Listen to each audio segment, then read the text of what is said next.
share ko lang sa inyo mga boss yung pag-check ng transmission oil level. So ayun po, nandito yung dipstick ng transmission oil level at ito naman po yung sa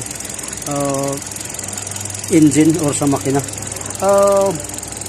Itong pag-check ng oil level ng transmission mga boss ay kinakailangan pong umandar yung makina.